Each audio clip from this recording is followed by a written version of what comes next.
O'zbekiston Respublikasi Prezidentining 2024-yil 30-dekabrdagi qishloq xo'jaligi maydonlaridagi qo'shimcha imkoniyatlardan foydalangan holda mahsulot yetishtirishni ko'paytirishga doir chora-tadbirlar to'g'risidagi 465-sonli qarori hamda Jizzax viloyati hokimi va tuman hokimining 2025-yil 10-yanvardagi 25-sonli qarori ijrosini ta'minlash yuzasidan G'allarol tumani Nurafshon mahalla fuqarolar yig'inida fermer xo'jaliklari tomonidan dala chetlari va kollektor drenaj atroflarida samarali foydalanish bo'yicha amaliy seminar tashkil qilindi.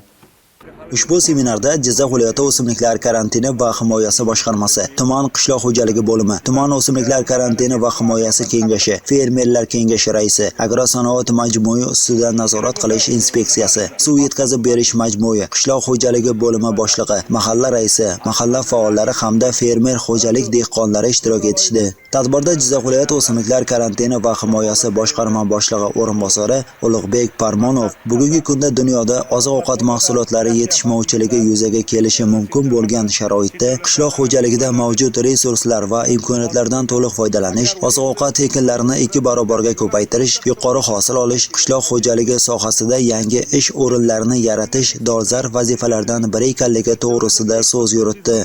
Tumanimizda dala chet maydonlari 100 gektar bo'lib, 98 mingta ko'chat ekish rejalashtirilgan. Ushbu ko'chatlarni 1-aprelgacha muddat berilgan edi. 1-aprelga qadar ekishni ortiq bilan bajardik.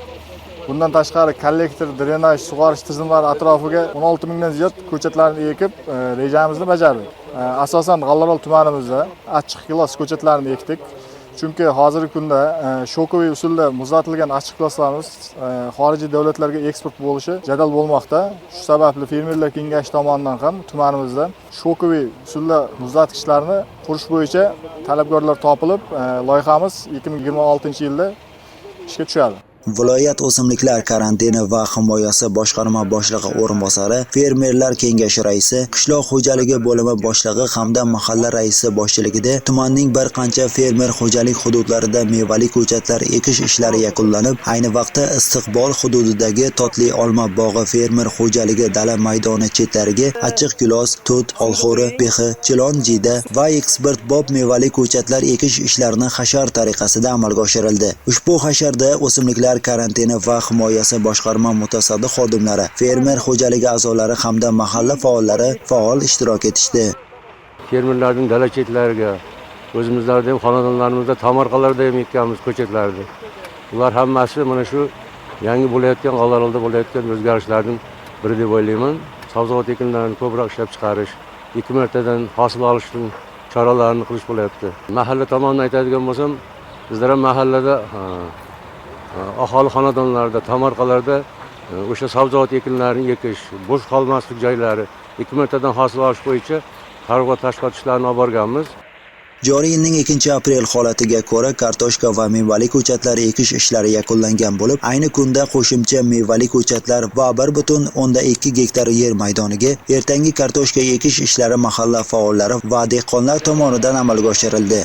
500 ga yaqin fermer xo'jaligimizga dala chet qo'yilganmiz. Daladan bu yilgi hisobiga mana shu 2 marta fermer xo'jaligimiz hosil olish uchun dala chetiga 4 qator mevali daraxtlar ektiryapmiz. 486 ta fermer xo'jaligimiz dala chetini 100% bugungi kunda ekib, oraliq ekinlarigacha qilib yopildi. Mana shu jarayonda bu mevalarni saqlash uchun fermerlar kengashi tomonidan bizlarda ajratiladigan resurslarimiz bor. 2025-yil atrof-muhitni asrash va yashil iqtisodiyot yilida viloyat o'simliklar karantini va himoyasi jamoasi tomonidan amalga oshirilayotgan ishlar nafaqat viloyatimizda, balki tumanlar hududlarida ham yashil makonlarga aylantirishda o'zlarining katta hissalarini qo'shgan holda ko'chat ekish, yashil makonlarni yaratish ishlari amalga oshirilib kelinmoqda. Zero shahrimiz ko'rkam va obod bo'lsa, yurtimiz farovon bo'ladi.